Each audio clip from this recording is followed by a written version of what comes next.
Hello and welcome into the Pucks Out podcast. This is episode number 2. I am your host, Bobby Butler, and with me, as always, Mr. Brandon Bond. Hey-o. We are sitting in the Standing Stone Farms studio right outside Nashville, Tennessee, and we've got a lot to talk about. How are you doing today, good sir? Man, doing good. I was doing a little better until we heard about some recent news that just came out. So I think so you're hearing this a couple days after we're recording, but we found it was confirmed about an hour ago that Kobe Bryant has died in a helicopter crash, and that's just that's tragic. Well, and his 13-year-old daughter was with him too. So that's terrible. Kobe was such an ambassador for not only basketball but all sports.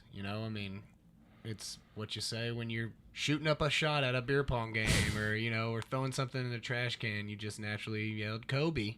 So it's super sad to hear.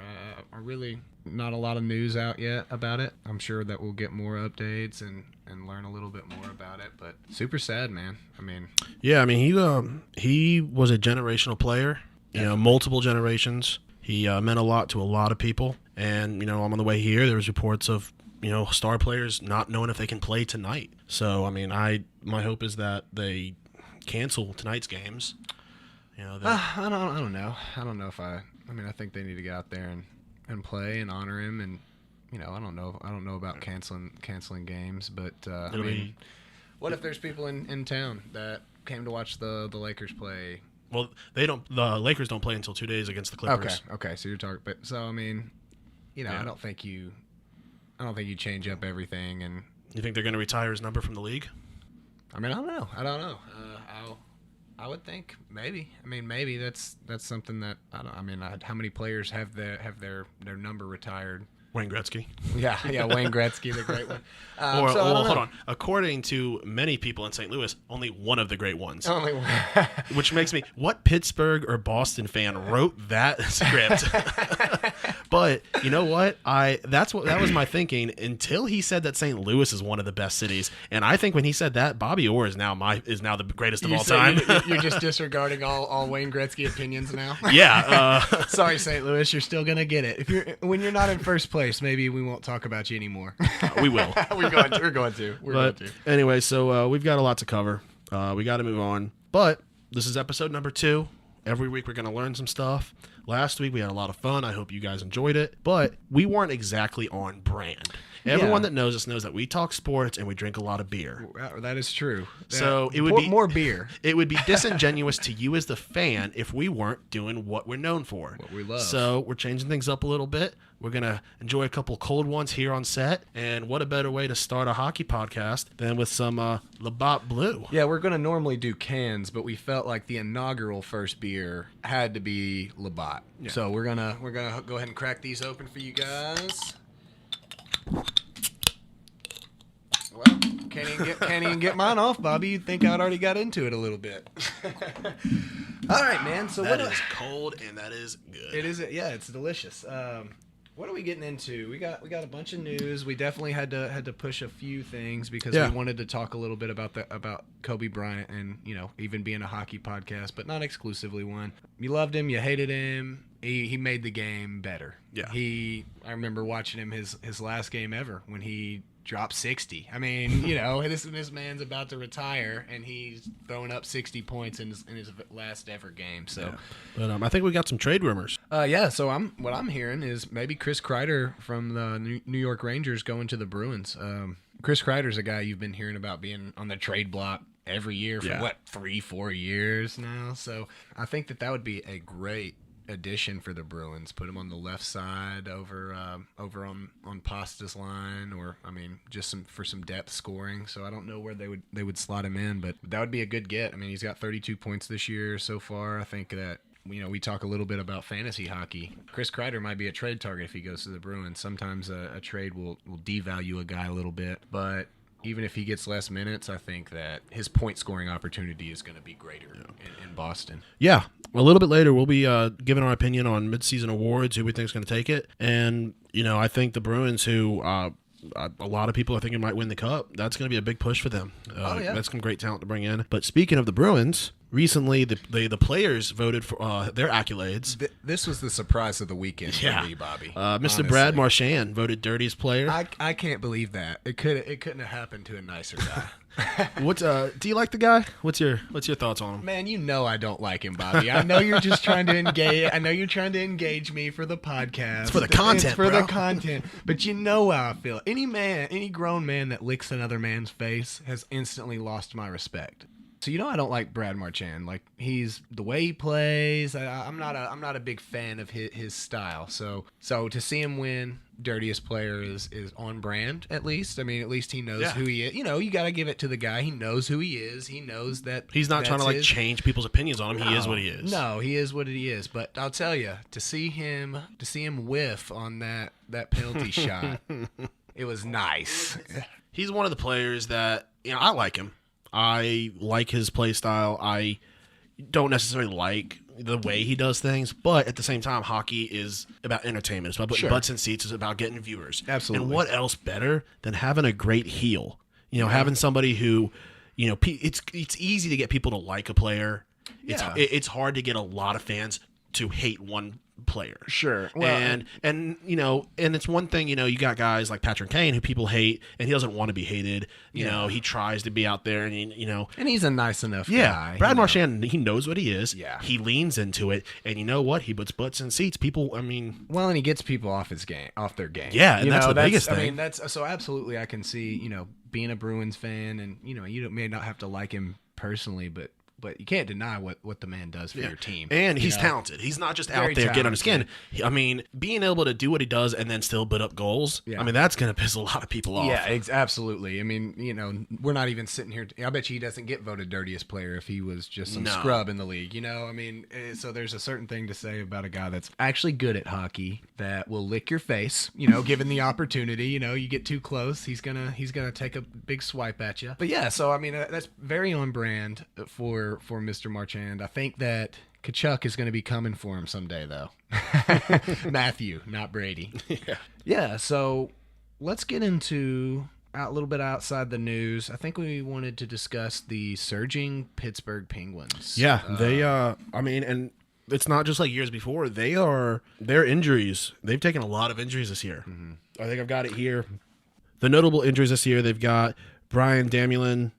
He was out 23 games. Nick Bustad, 31 games. Malkin, he missed 11 games this season. Jake Gunsel out 4 to 5 months. Yeah, that was a big loss for him. And then, Sid the Kid, had surgery. He missed 28 games. Hornquist missed some games. I'll tell you what's funny to not see Chris Letang on that list, though. He generally catches himself about 30 or 40 games in the middle of the season. So it's nice to see him hopefully stay healthy and be able to carry that defense on the back end. But Tristan Jarry, man. Yeah, he's killing it. Wow. And this is not just some guy that we haven't known. I mean, Jarry's been there for a few years. So to see him kind of surge and made the All-Star game, is that he's that got right? he did pretty well.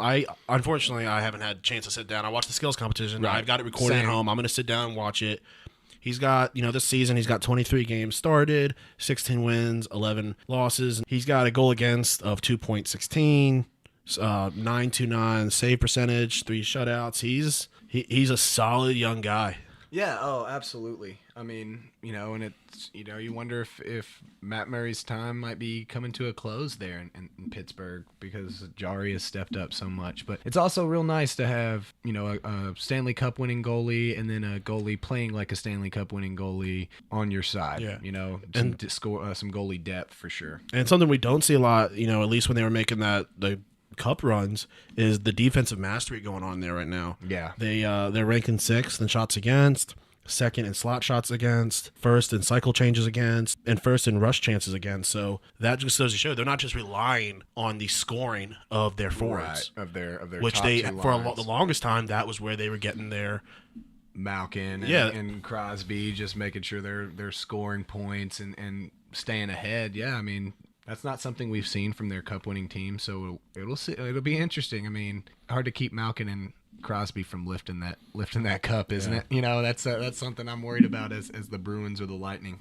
coming out of the East. So moving on to the All-Star break, I thoroughly enjoyed the skills comp, and I know a Yeah, lot it of was people. really fun. You know, I'm on Twitter a lot, and people hate it. People are like, oh, this is stupid. I mean, what do you expect? It's an All-Star weekend. Yeah, I mean, they're skills supposed to competitions have are fun. Yeah, and absolutely. Let's get one thing straight: the All-Star game it's not true hockey. It's not. Sure. It's not for the analytics. It's not for the reporters.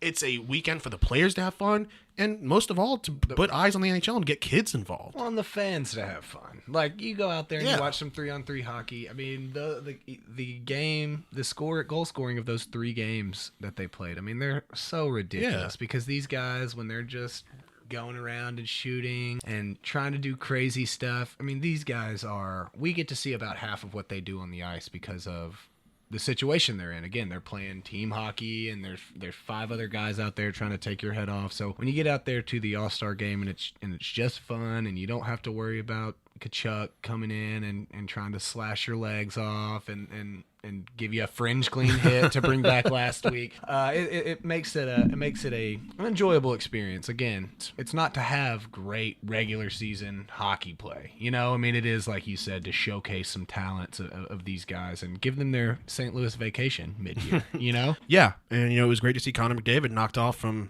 fastest Yeah, skater. oh, Matty Barzell. Yeah, he killed it. Man, and what a class act too. Did you hear his interview after he won? No. When he said, "Oh, you know," the guy told him, I think it was Pierre Maguire. He said, "Well, you're now the fastest skater in the league, Matt Barzell." And he said, "Well, you know, to be fair, I had a game 2 days ago. Connor's been off for a little while, so I'm kind of more in running shape and so, but hey."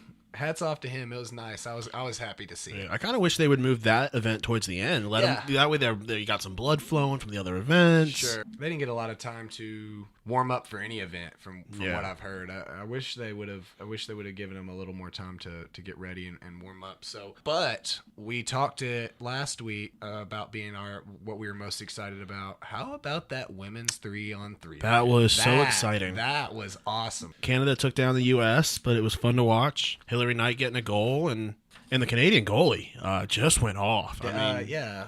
And Renee Debian, I believe Yeah. her name was.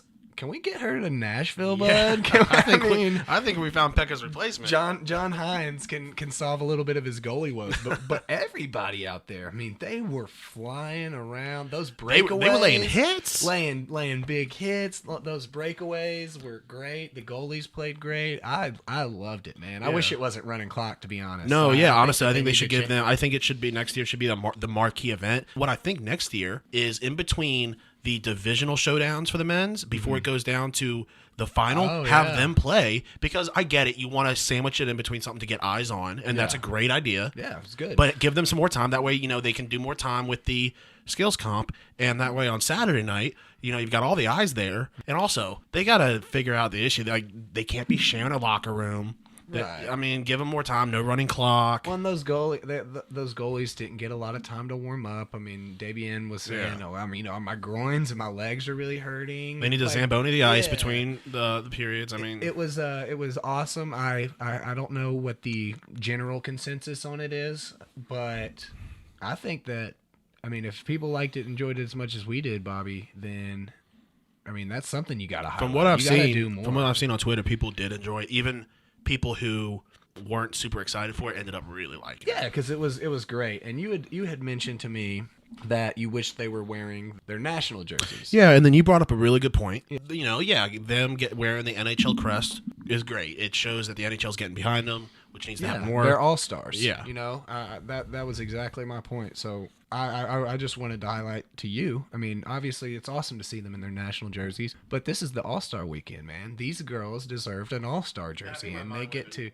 And I think my opinion would have been different if the All-Star sweaters just weren't so bad this year. True. To be fair, they should give them some jerseys from like a couple years ago. Yeah, I think last year's were solid. The Canada white, I actually really like that with the NHL crest on so it. the All-Star sweaters this year, the white ones didn't look as bad as the black ones at all. And yeah, I could see why people did like it, and I wasn't against the white one as much as I was the black one. Super cool for all those ladies, though, and that they now get to take this super home dope. and put it into their, is that what they call them, a woman cave, I guess, maybe? I don't know. I mean, A she shed. A she shed, whatever, wherever they highlight and display all of their gold medals and trophies and things that we'll never have, Bobby.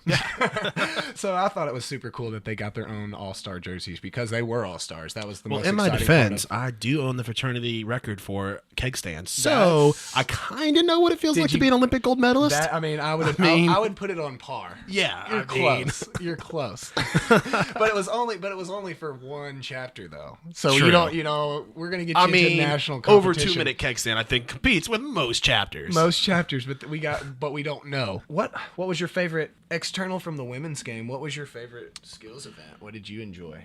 Every year I really like I can't remember what it's called. It's when like the actual like puck skills, like they're deacon and they're getting it through the obstacles, but they didn't have that this year. No, they didn't. I was a little sad about but that. But they, I really liked I believe the shooting star one. That was awesome. It's got so much potential. It was so cool. Not sure why they made the biggest, easiest target the most points, the hardest one only 4. It doesn't make a lot of sense. Pasta even hit the back net, and he kind of had that face like, I'm sorry, I only got 4 points. 4 points for that. Yeah, I was the only one to do it. Yeah, that was a little weird that they finally got to use that arch though. Yeah, they must have listened to the pod last week and said we got to include the arch somehow. Wasn't great seeing Patrick Kane win. No, not a fan of that. I mean, but it was him or Kachuk, so I mean. And they even let Ryan O'Reilly in when he wasn't even supposed to be there. What was that? It was super crazy. Like they let one of the Blues guys come up there and shoot one, and then that was his shot. But then they're like, "Nah, you're good, bro. Come on in.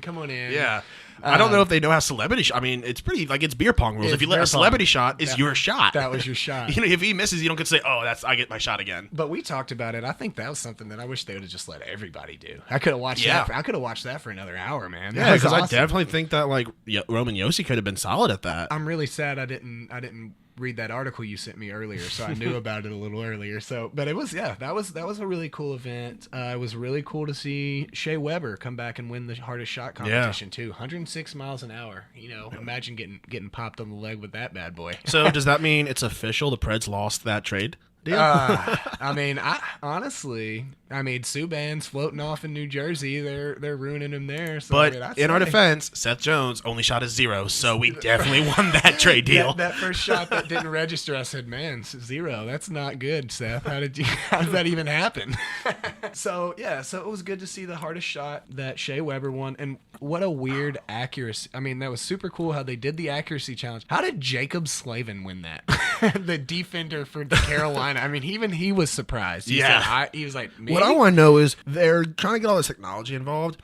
They made it so much more difficult on themselves. Oh, yeah. How hard is it just get foam targets? Foam targets explode. They're not going to get, you know what foam targets aren't going to do? They're not going to malfunction halfway through. But old Hurdle, he was like at about 5 seconds and almost won it. And then I was watching that. Yeah, he talked about the choke of the century. And then missed about 12 in a row. You just see him. And he hit it right as he lost his space. Yeah, he was just done. At that point, he was done. And then he hits it. He was, you could tell. I mean, but he deserved that for putting on that Jordan. Not happy about that. Justin Bieber mask. Yeah, man, freaking letting Bennington win the first off the save was streak. it Bennington whose first 3 shots against missed, or was that that's when I shot right don't out like of that at all. It wasn't really a save. I think that if the guy straight up misses it and it's not a shot on net, it should not count and you get another shot against, but it shouldn't just count as a save right away. That's insane. Well, you know what I didn't like with that once he won officially, they didn't let him keep going. Like I wanted to see. They've done how that before. Long he can go. Yeah. I'm pretty sure last year they let Lundqvist. Lundqvist. He kept he's going. Like 22 or something. Yeah, man. but obviously they were crunched because they had they tried to they had to squeeze the women's game in. Because it used to be that with the other comps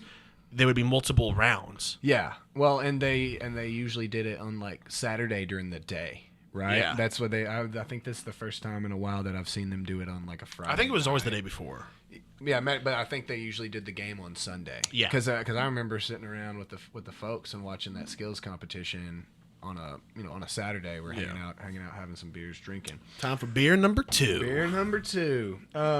So we've gone through all of the All-Star comps. Let's actually talk about the.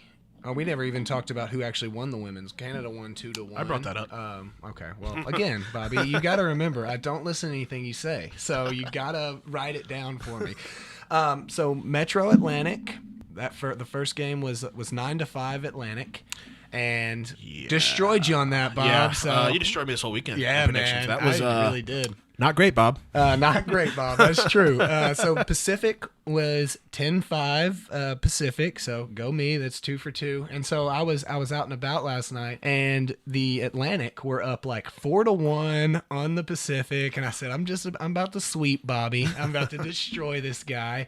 And then I looked back a little later, and it was 5-4 Pacific. So I was only 2 for 3, but that's better than 0 for 3, which is what you were, man.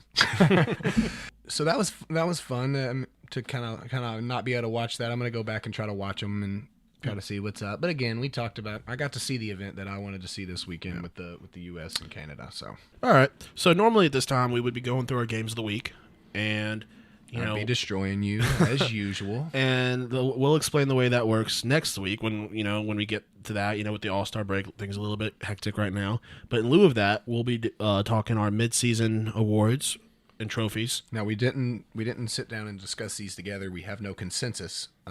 Some of them we may have the same. Some of them we may have a little different. We wanted to do an early Stanley Cup prediction. I think now's a good time. So who do you have, man? What do you thinking? So I've got the Boston Bruins winning the cup. Not a bad bad choice. Especially if they get Kreider, they're going to have a lot of firepower. They've got Tuukka Rask, which is always solid goaltending. Halak has been playing pretty lights out too. So and Pasta is just lighting it up. Yeah, he is, man. I mean, he wasn't even trying to shoot for the goal in the Shooting Star Challenge, and still, I mean, he just naturally finds the back of the net. It's just automatic. He's the up and coming Ovi. So you have the Bruins. I actually have Pittsburgh. Funny enough, we were talking about them earlier, and that's not why we were talking about them. It's not why I picked them, but I feel like they're too much with the defense that they've added, with the way Jarry's been playing, and I can never discount Crosby and Malkin. And super sad to see them lose Jake Guentzel, but I think that's who's going to take home the cup. Unfortunately, that super pains me to say it. I'm not a Pittsburgh guy.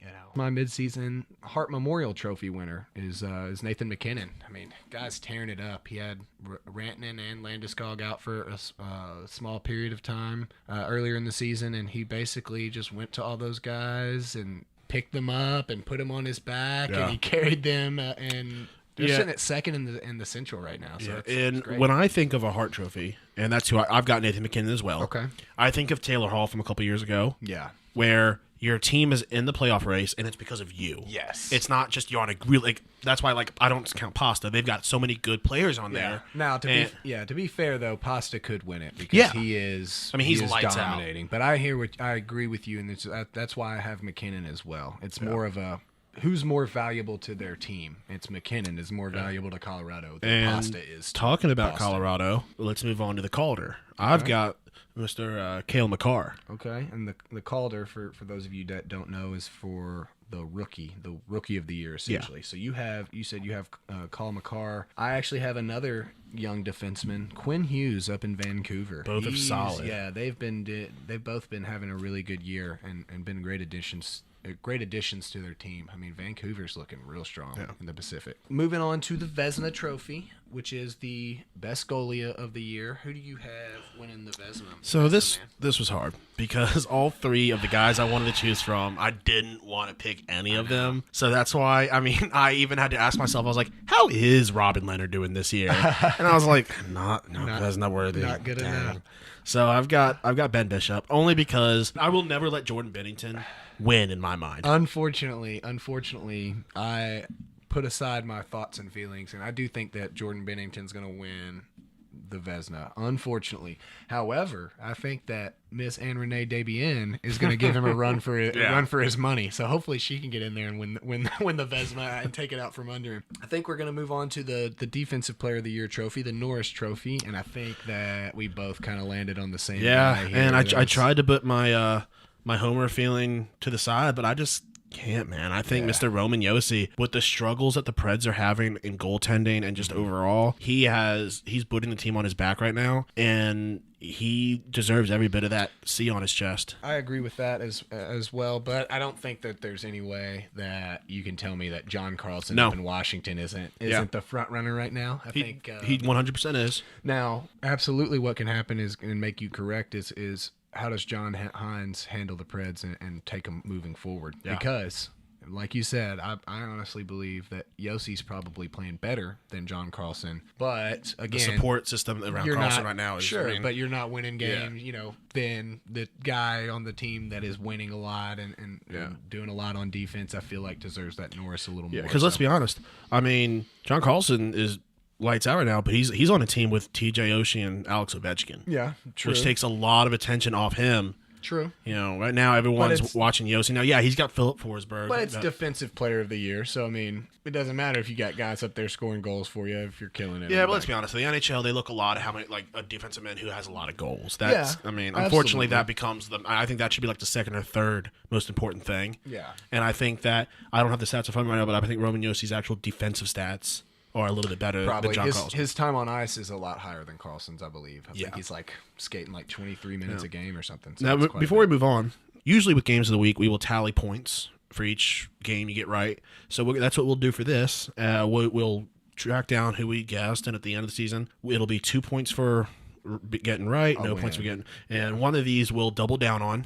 and that'll be worth double. Okay, we'll figure out a punishment. At a later time, maybe we'll do a hot ring roulette. Okay, maybe a water bet, something along those lines. If you guys have ideas of bets that we can do, we're happy to take them. So let us know. So then comes the Art Ross Trophy, which is the points leader in the league, and I don't really think that there's any question in my mind. I think that one's going to be McDavid. Yeah. So, I mean, if you want... You'd be stupid not to choose McDavid. If you want the easy double down, I do think, though, that the only reason this year I'm not as certain as other years is because Leon Draisaitl's going so hard. So, yeah, but generally they just get points together. So yeah, true. Very true. So one scores a goal, but the other one gets the assist. Yeah. So as long as he stays healthy, I think he's got it. I mean, there could be some guys that challenge him, but again, it's McDavid. I think he'll find a way. It's always funny, even when their team wins like 3 or 4 games. It's like, how did this dude have 150 points? It's like, how did he even score that many? Did they even score that many goals in Edmonton? But Edmonton's having a decent year this year, and they've been putting it on them. So I would say that's probably one of the easier choices that we had. So let's move on to one of the harder ones to decide, I think, which is the Selke. Yeah. Best two-way forward. Yeah. Unfortunately, I'm going to go along with the same winner that won it last year, Ryan O'Reilly. I mean, you can't discount what that gross blue team is doing in St. Louis, and O'Reilly is just one of the best in the leagues, man. I mean, if you need a face-off win, I mean, I feel like that guy could win the face-off if they blindfolded him. So that's who I have.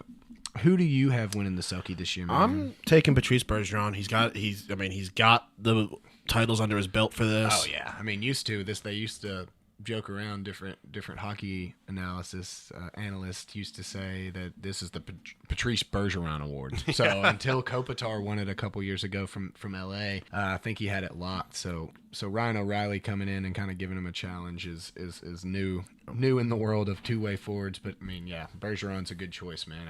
I can't go wrong with that one. So the next award we're going to speak about is the Jack Adams Award, and that's the Coach of the Year. So this is a little harder, and it's going to obviously be a little more objective than some of these others. Yeah.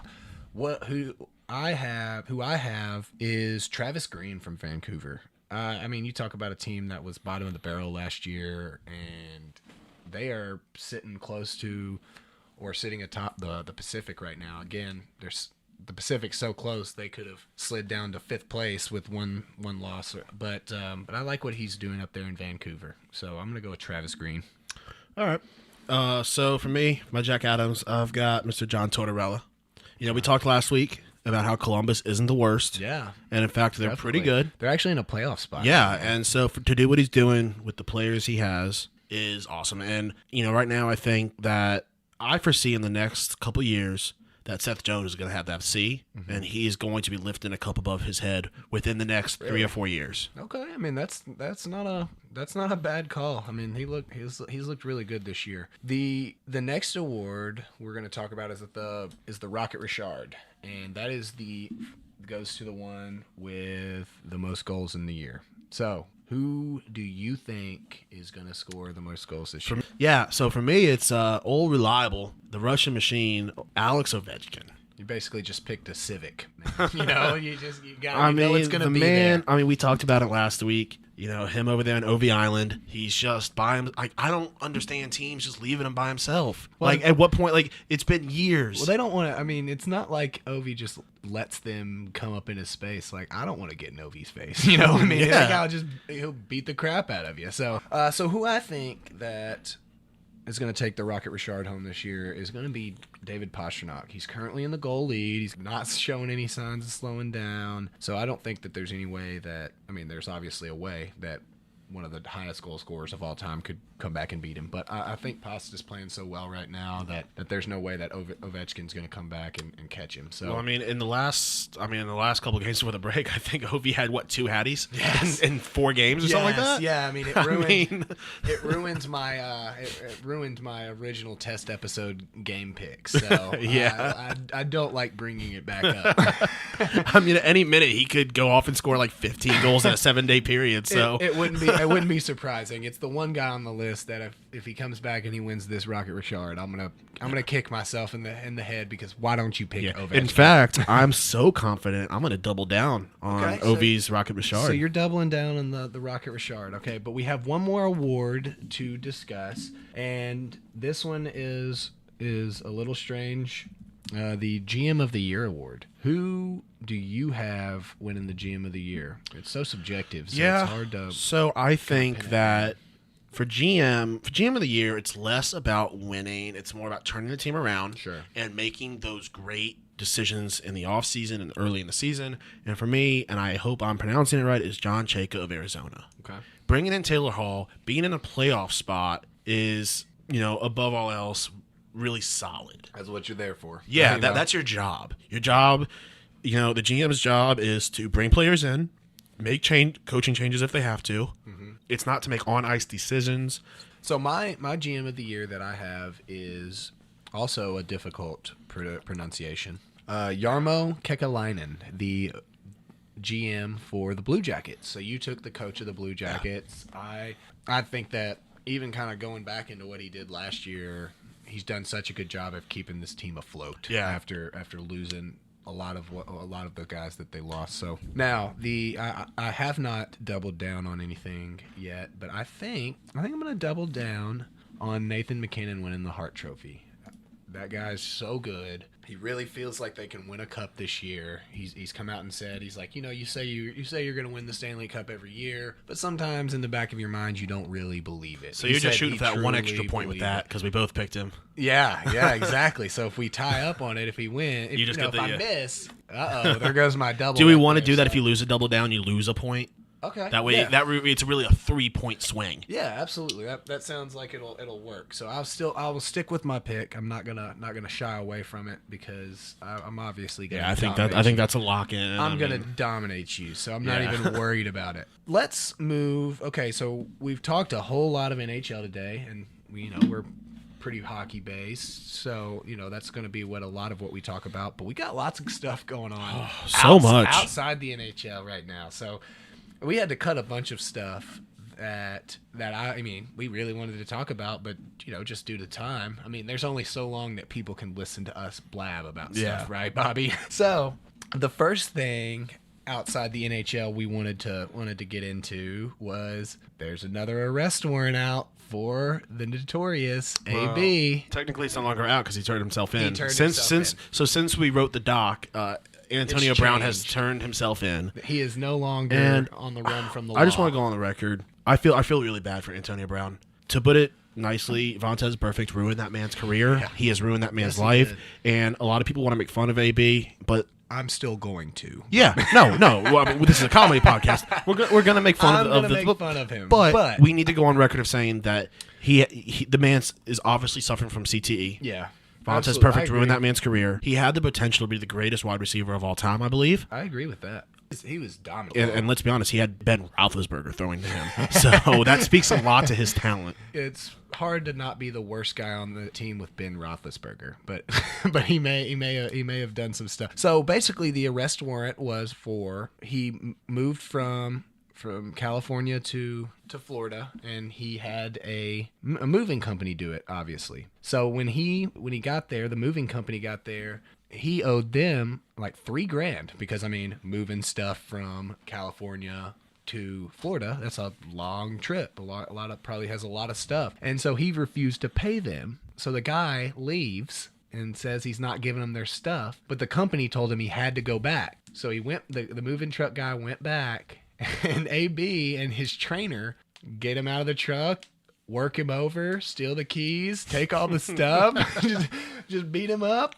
So as bad as we feel, about the problems and the issues that he's had football-wise, there ain't no excuse for beating up some guy just trying to do his job, man. So also, speaking of AB's former teams, the Raiders are now officially the Las Vegas Raiders. So that's really cool. That's awesome. And, I mean, I've got family who lives in Las Vegas. I definitely want to go check out a game. Yeah, absolutely. I mean, Vegas, what was it, 3-4 years ago, had 0 pro teams, and now it's a pretty big destination. And I can't believe it took them this long.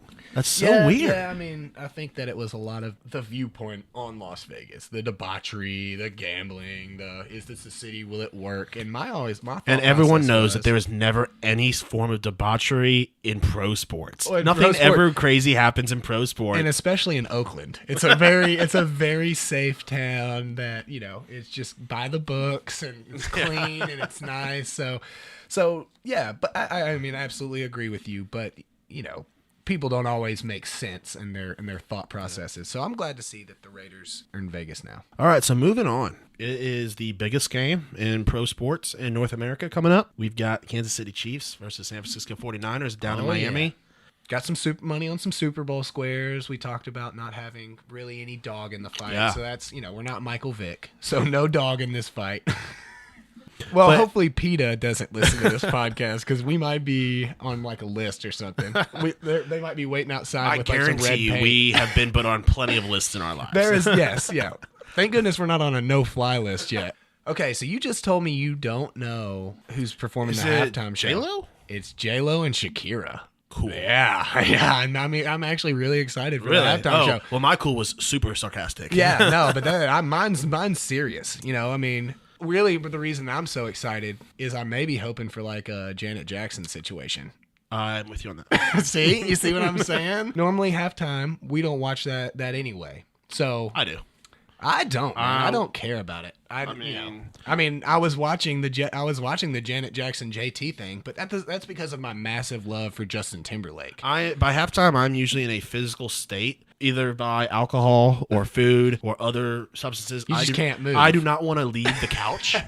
So it's not because you like seek out to watch the halftime show. It's you physically have to. Yes. You can't even hit the remote at that point. Now, I will say, I am a firm believer that we should only have one halftime show performer for the rest of life. And if that means we have to do a Futurama head in a glass thing, it should be Bruce Springsteen until the end of days. The boss should be doing every I can't remember. Justin Timberlake, bro. No, and listen, Bruce Springsteen and Justin Timberlake. I have no problem with that. Or even better, it'll just be Bruce Springsteen, and then we'll like bring new guests every year to just play. And I don't care if it's 100 years from now. It can be the 2120 Super Bowl brought to you by Pepsi, Mountain Dew, Amazon conglomerate, performed by Bruce Springsteen. The teams are all just corporate sponsorships. Like you have the Microsoft. You got the Nashville Citibanks. Going against the Seattle Jeff Bezoses. Okay. We shouldn't have brought up the halftime show because we have a lot more opinions than I thought we did on it. Could have done a whole show on the halftime show. So let's go into the item that we used to break from pop culture, the joke of the week. And we started off real strong last week with the 110-2. Beer number 3. And we're going to move into something that a lot of people are talking about, and because we don't have all of the investigations not over, there's still a lot to find out about it. But we wanted to discuss this because either side, it's a joke. Either if it actually happened or if it didn't happen, what a joke. Yeah. So Gritty, the Philadelphia Flyers mascot, has been blamed and brought up in a lawsuit that he punched a 13-year-old kid in the back. Very on brand. So, I mean, it's one of those things that if he actually did it, then I can see that happening. But if he didn't, and it's starting to increasingly sound like he absolutely did not do this, and this dad is just out to get some money, and because there's been multiple occasions when he's told the Flyers that he's like, you guys should just make it up to me and stuff. Yeah. I guess he's trying to get. I mean, he canceled his season tickets for all this. And I think he's hoping so he can get on the glass. He seems like one of the guys that would beat on the glass. What a douche. What a joke. Now, if this is real, no, it sucks. absolutely. That's but what we're talking from about. the evidence that I've seen, I haven't seen in a couple of days. I think this is either being blown out of proportion. In an age where everything in the world is filmed, a pro NHL mascot at a party punching a 13-year-old child in the back is not on camera. That just seems a little hard for me to believe. The same thing in a I believe this was at the arena in a place that probably has every inch of that arena covered in. Why is there not? Because there was definitely a photo of him of the kid with Gritty. Right. Why is there not video coverage of the kid not getting hit? Yeah. So Well, I would that imagine- almost makes me think that the team is not releasing it. Well, they might not release it due to legal reasons. And yeah, Their I get lawyers that. No, might I not am be able to definitely on the release side it. that I think this is not. The whole thing's a joke. Yes, though, right? But can I agree. just one thing that really surprised me is Philadelphia police acting as if Gritty is its own entity. They're not. The lawsuit isn't against the guy in the Gritty costume. All the news outlets are making it seem like Gritty is an actual being. When this man gets booked, is he going to be like he has to stay as Gritty the That entire sentence? trial will be the next OJ. Everyone in the world will watch that trial. I will watch every second of that. I promise you. Nancy Grace will be covering it, and she's gonna. Well, this Gritty fella, he is definitely guilty, and let me tell you why. So what a joke! I think that's that's a really good one too. Just the whole situation is ridiculous. Time to move on. Last week we started our part 1 of 4 about Star Wars, and today we move on to part number 2. And we are going to first, before we move into this week's rankings. Recently, the release trailer for the final season of the Clone Wars, which I don't know about you, it is. The Clone Wars is one of my favorite parts of Star Wars. It. Yeah, Love it I get so it. much, It was initially meant for kids, but you know what? I'm a kid. It's akin to the Gear Wars on Rick and Morty. Yeah, I loved it. I'm so excited. There was a lot of little tidbits that I saw. You just saw it before we went live.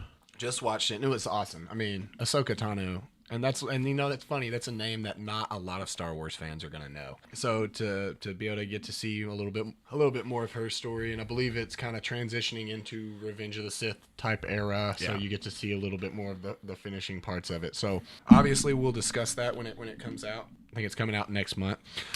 So we are gonna do another top 10 for you guys. Well, we did a top 9 last week of Star Wars movie rankings. This week we are gonna do from 10 to 1 our favorite Star Wars characters. So this is not any particular. You could have picked really anybody and everybody. So let's start with your number 10. Who do you have? We haven't seen each other's list, by the way. I want to go on record and say that unlike the other one, number 10 does not mean that they're bad. For number 10, and you just started watching Rebels, so you know this girl, Sabine Wren. Oh, okay. I loved her character.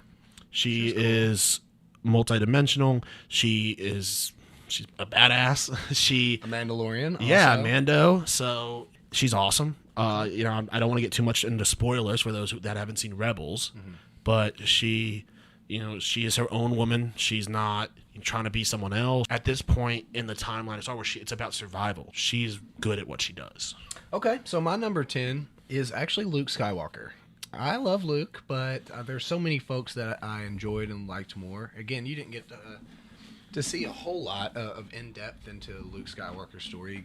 Obviously you get a little more with the newer movies and things along those lines. Luke's awesome. Mark Hamill is awesome. He epitomizes both on and off screen. Luke Mark Hamill is probably one of my favorite people in the world. So he's awesome. So that's who I have at 10. So I have number 9. I have Darth Maul. And I remember as a little kid going and seeing the Phantom Menace and actually seeing that the dual lightsaber, something that you've never seen before, and just like the look of him, and then you get into the Clone Wars and you get so much more information about him. You find out a lot of stuff about Darth Maul. So that's who I have at 9. Who do you have at 9? I have Clone Trooper 7567, also known as Captain Rex. Okay. From the Clone Wars. He's the captain of the 501st. He's second command to Annie. He is in many ways different from all the other clones because he kind of is able to think for himself. He plays a huge role in Clone Wars. And Definitely. yeah, so Yeah, and I mean, he's one of the few clones that,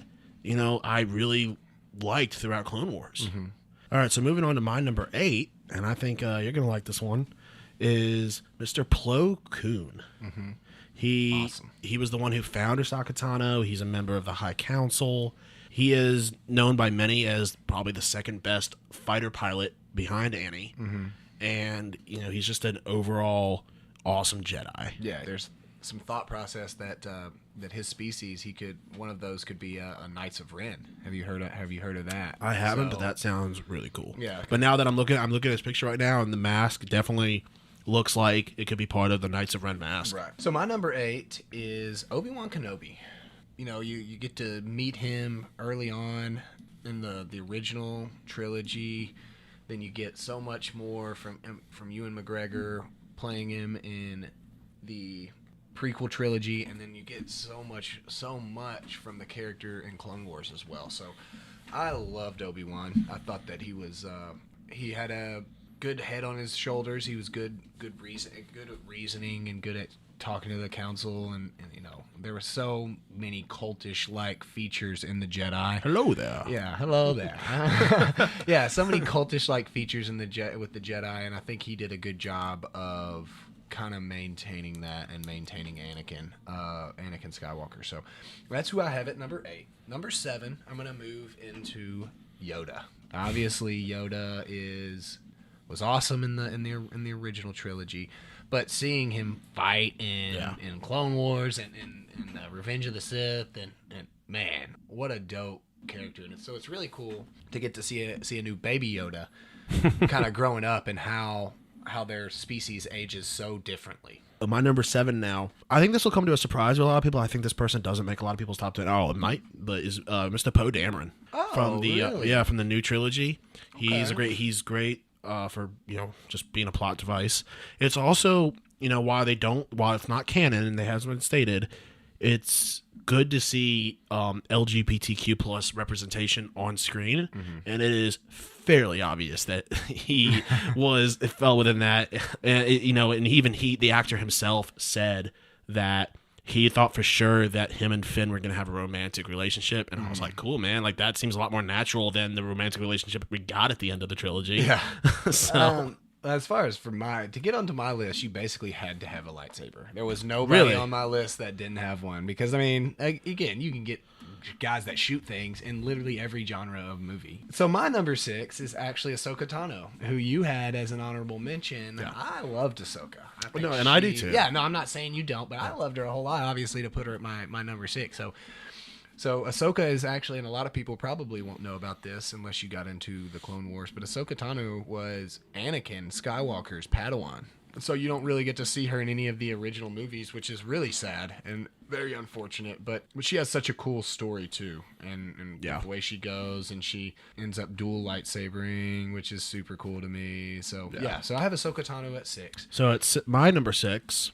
I've got one of the newest entrances into the canon, and that is, and I'm not going to drop his name, no spoilers, The Mandalorian from the new Disney Plus series by Jon Favreau. Pedro Pascal. Yeah, Pedro Pascal, the Viper. The Viper, yeah, the red Viper. Yeah, he decided to wear a helmet a lot more. Yeah, he took Tyrion's advice and finally put a helmet on. You gotta learn from your mistakes. Yeah, but yeah, I think that seeing more into the Mandalorian culture, more than just a guy who can't hit anything and gets his head cut off real quick, and it's great. He's not just overpowered everywhere he goes. He needs help from people. He's learning as the show goes on. He's growing. I think that's why people enjoyed it so much. So many shows and movies, they have a guy and they get offered some help, and oh no, I can do this on my own. The willingness to accept help when Nick Nolte's character Queel comes and he helps him out, and he offers him, hey, I've got job you can do, you can work here on the ship with me, it's very refreshing to not see that protagonist that won't accept help from and he's willing to seek out help too. Yeah, exactly. So that's a great choice. But again, he doesn't carry a lightsaber. You don't make my top 10. So moving on to my number 5 now, and I'm really surprised it fell this far down for you, is Yoda. He was instrumental in almost all the trilogies. he is the greatest of the Jedi. Yes, I agree with that. Yeah, he trained Count Dooku. He Well, you saw how that ended up. Yeah, but I mean, and I loved in the Clone Wars his interaction with the young Padawans, with Ahsoka Tano. He's understanding. Yes, he definitely made some mistakes. His judgment was clouded. Yeah. To not see Darth Sidious, but I think that all the Jedi's minds were clouded with that. Yeah, that's kind of one of. And maybe if he wasn't 900 years old, if he was just a younger lad of 700, he might have been able to get through that. He would have had better senses. Yeah. So I mean, he fell a little bit for me because of the clouded judgment and some of the decisions he made towards the end of the Clone Wars. But who I have sitting at number 5 is actually General Grievous. I love General Grievous. I think he's so awesome. I mean, again, you have to have a lightsaber to get onto my list. Well, he's like 6 or 7, dude. Yeah. So like I can't believe he only made it to 5, honestly. Yeah. But General Grievous was so cool. The interactions and what you get from him during the Clone Wars is great. He's actually a cyborg. So he was formerly a human that wasn't a human. Well, not a human. He was a humanoid. Yes. Okay. Yeah, a humanoid character. Yeah. So he gets rebuilt and he keeps the lightsaber from all the Jedis he kills, and so he has like 6 or 7 lightsabers. Yeah, I like General Grievous, and I mean, he didn't make my list, but I do like General Grievous mainly for the fact that he has killed so many Jedi, because I'm not a huge Jedi fan. Yeah. So the less Jedi, the better. Jedi scum. Yeah. So moving on to my number 4, and I guess this was your number 9, Darth Maul. And for the longest time, and even now, I almost wanted to put him at number 1, but I'll explain later why he's not. But that is when it comes down to it, I think that's one of my favorite scenes of any Star Wars is the Duel of the Fates. Yeah. It was, you have Mr. John Williams' music. You've got the great dueling. He just plays that role so well. The real Star Wars MVP was just mentioned, John Williams. Yeah, honestly. Could you imagine that saga without John Williams? It would not have been what it is today. No, I don't have a great imagination, though, Bobby. And I'm actually, right before we leave for Columbus in about a month, I'm seeing Star Wars live at the Skirmahorn. It's Return of the Jedi live. Jedi. Yeah, I saw that. Yeah, so I'm going. My wife and I are going, and I'm super excited for that. It's going to be a lot of fun. So I have at my number 4 spot Qui-Gon Jinn, and you get to see so little of him, but we kind of discussed it last week. Liam Neeson's awesome. I love Liam Neeson. I love the story that you hear about. All the sets were built up to the actors' heads, and then the rest above it was all CGI. Well, because Liam Neeson was so tall, it cost an extra like $200,000 to have to build up the sets to like match his height level, and so that was super cool to me.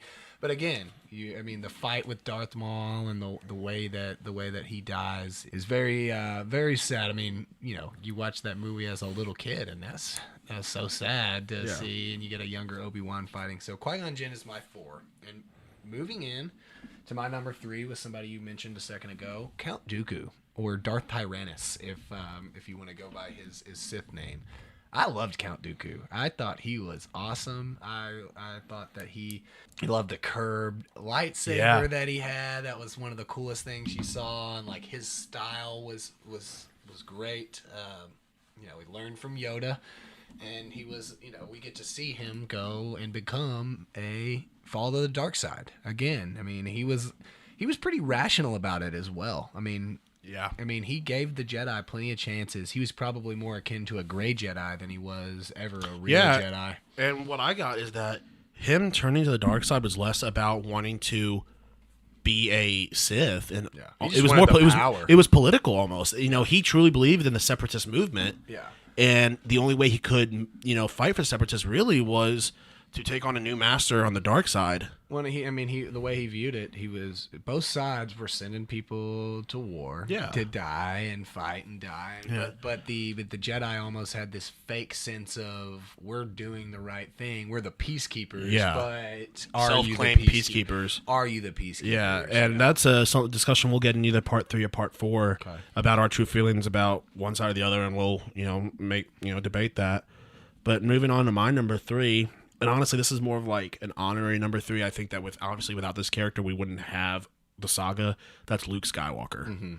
Mm-hmm. Yes, he made some bad choices, but overall, first off, some of the best acting. But speaking of the best acting is, goes back to Count Dooku. Christopher Lee had the best acting of the entire saga. Sauron, man. Yeah, I can get on board with that. But that's just because of his credentials. I mean, when you look at the actors in the movies, I mean, Christopher Lee steals the show. Well, he's not only like a badass actor, but he's like a regular badass. Like he was in like the war. Yeah. Like he's like frontline type of dude. Like he killed it. Yeah. So Luke Skywalker is my number 3, and then moving into my number 2 is probably the greatest villain to ever be on screen, and that is Darth Vader / Anakin Skywalker. That's actually who I have sitting at my number 2 as well. So, yeah. When you think of bad guys in film, everyone does the,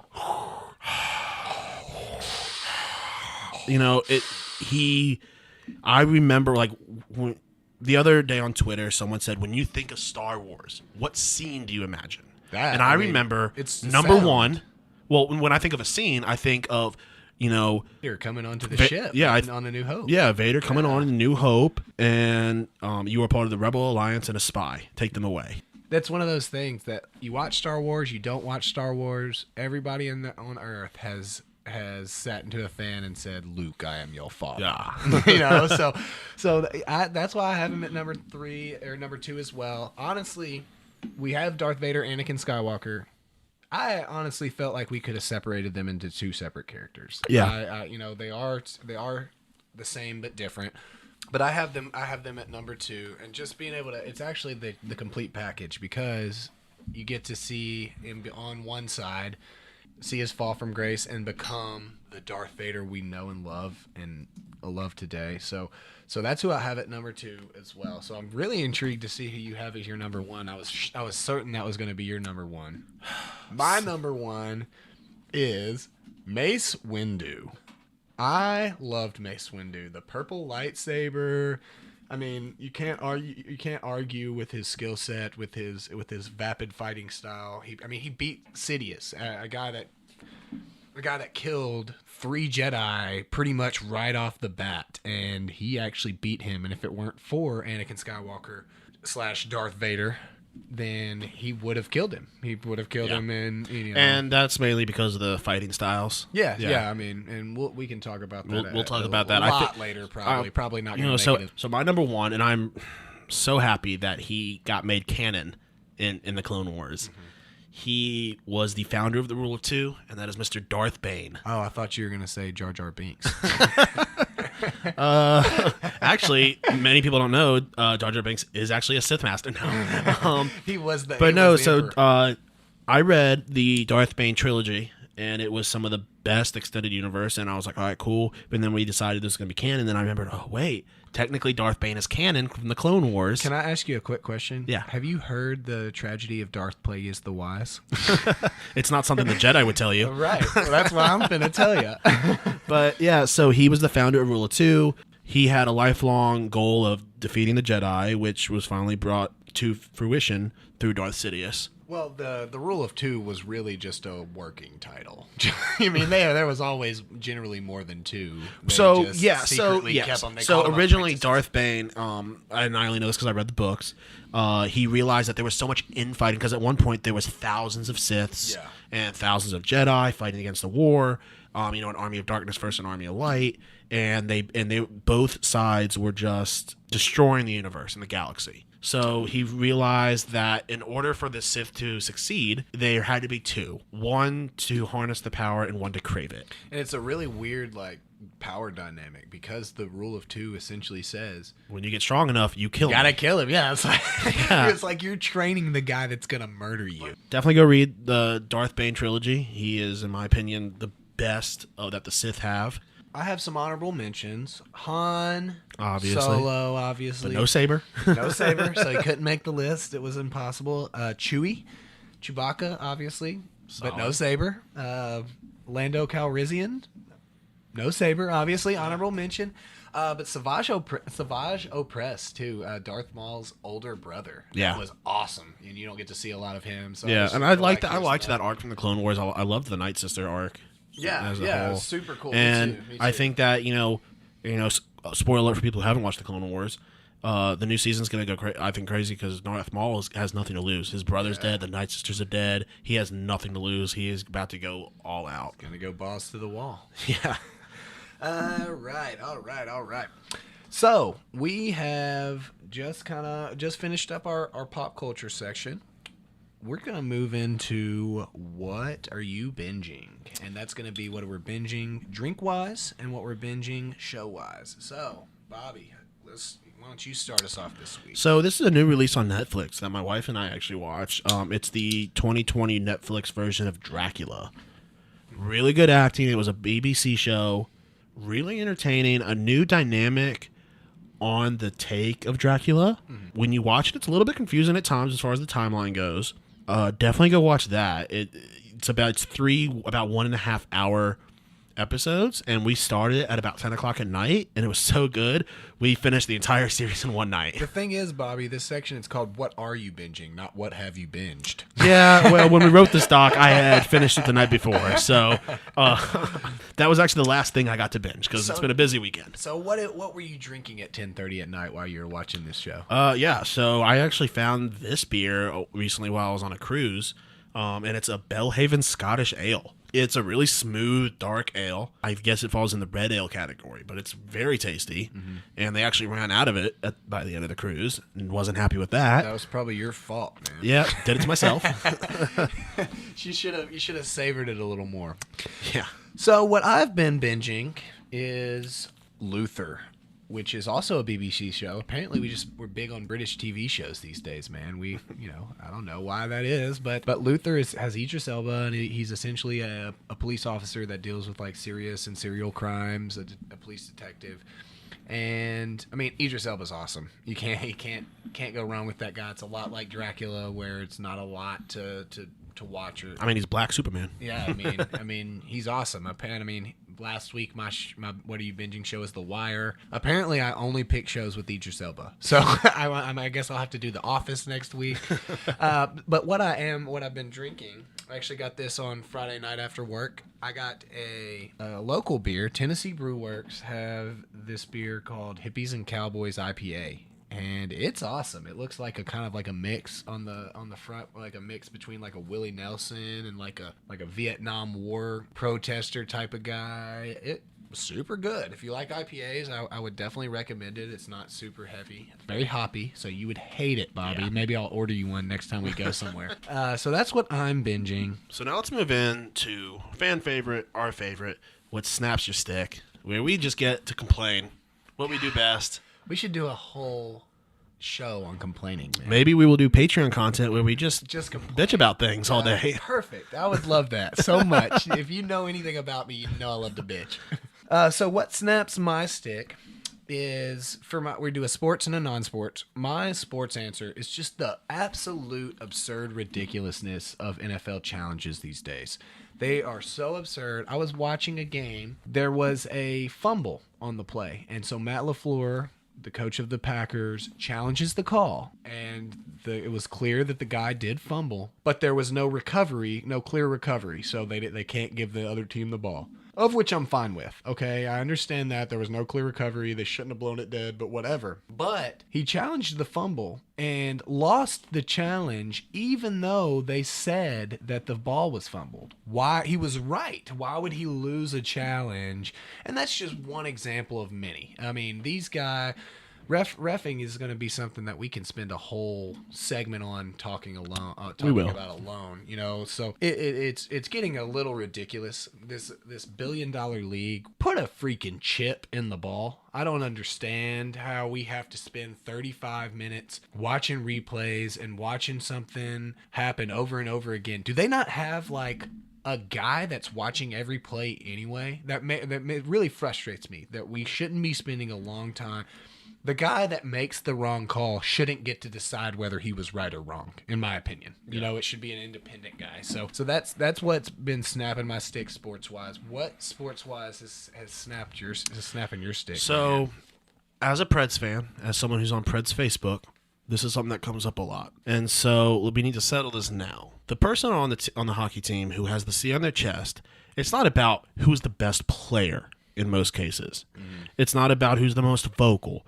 It's not about who the fans like the most. Right. It's about who the players decide should be the leader of that team and who should be one of the ones to be able to talk to the ref. Yeah, generally it's a vote. Yeah. Right? It's not so like I don't care if vote. just because Roman Yossi's not out there hitting people over the side of the head because they were out of position doesn't mean he shouldn't have the C. Or not. Frankly, people's opinions on who should have the C doesn't matter because you're not in that locker room. Yeah, it's who you as a team want to follow. Yeah, and you don't just strip that C halfway through a season because the team's struggling. That's not how it works. That's like the opposite of Yeah. I mean, if you want him out of there, you trade him or you fire him. You fire the guy. Like at that point, he's your captain. So there's nothing worse than getting on to like, oh, Roman Yossi doesn't. I mean, he's been the captain for what, 3 years now? 2 years now, maybe. And so the guy that came in second in that vote was Ryan Ellis. And I mean, Ryan Ellis was a good player. And he's got that A on his chest. Well, but I'm saying Ryan Ellis is a good player, but he was not anywhere. He wasn't playing hockey like he's playing now. You know what I'm saying? Like Ryan Ellis is killing it. But again, it goes to who these guys in the locker room want to follow. Yeah, it's not like Lavi just picked Roman Josi. Yeah. So I'm it infuriates me when I see people saying, "Oh, why is he the captain? He shouldn't be the captain." Well, dude, it doesn't matter what you think. The team voted him for a reason. Okay, so now this is something that I think this snaps everybody's stick. I've never met anybody that was like super okay with this, so I think I'm gonna really pull in a lot of support on this one. The automatic putting of the U2 album on my iPhone absolutely wears me out. I get into my car now, my Bluetooth hooks up, and I'm having to listen to a U2 album, and not even one of their like Sunday, good popular ones. Yeah. Sunday. Yeah, like it's not even some of their popular songs. So, there are people that like U2, and that's fine. I'm okay with people enjoy what you want to enjoy. That's one of my big things. Like, let people enjoy things. But don't force me to like U2. I don't care how much Bono paid you to put that on the iPhone. I'm just not a fan. So it really frustrates me and I don't think you can delete it either. I mean, not that I've really looked too hard into it. It's not worth, a lot of my time, but I do want to complain about it though. So this is one thing that, this is a well-known complaint that a lot of people have, and that's when you're driving and people are blocking the box in an intersection. And just as bad as the people who block the box in an intersection, making everyone's life harder, is the people behind me honking at me because I'm not blocking the box. Like, dude, whether it's a left on green thing and there's oncoming traffic and they want me to just pull up in the middle to be able to go right away. No, dude, because that's not how this works. That's not the law. That's not what you're supposed to do. Not only that, but like that actually slows down all of traffic. It doesn't speed it up. It just slows it down. Yeah. Or when there's a green light, but if I were to go forward through the green light, I'm going to be stuck in the box. No. Right. You can only go through an intersection of the green light, obviously, if there's room for you to go through the other side. Well, and I have a really terrible horn, so it sucks now. It's not a lot. So now I'm trying to honk and yell at people, and it's very not intimidating, man. It's super sad that I don't have a big horn anymore. So yeah, man, that's absolutely the case. You think that you're helping and getting somewhere faster when realistically you're not. You're not getting anywhere faster. So I think that about wraps up what we have. All right, so do you have any shout-outs today? Yeah, actually, we have some friends that do a podcast called Highland Sports. That's based here in Nashville, and they gave us a shout-out on their podcast the other day. I feel like it's only fair that we give them a shout-out on our podcast. You can find them on Apple, Google Play, anywhere where you can find podcasts. It's just Highland Sports. They're awesome. They're more general sports based. They don't hit on a lot. They're kind of like us. We're more hockey based, but than they are specifically. But they'll talk about a lot of stuff. And so Willie, Swamp, Russ, Appreciate you guys. Thank you. Go listen to High on Sports. What before we sign off, what did you learn today? Man, I actually learned that you like Brad Marchand, which is oh man. I mean, I don't know how many podcasts will get past number 2, guys. After learning that little tidbit. So fun story. So fun fact, I decided to get on Pred's Facebook and troll some people and asked if anybody asked if anybody knew where I could get a split jersey made between a PK Subban and a Brad Marchand jersey put into one jersey, and that just lit the place up, and it was hysterical. They were not happy about that, man. They were probably all. I mean, they always probably type in all caps, but they're definitely all caps. Yeah. What'd you learn today, man? I learned that Gritty is alive and he's its own entity. He's just a real guy. Like, yeah. This is they made him in a lab.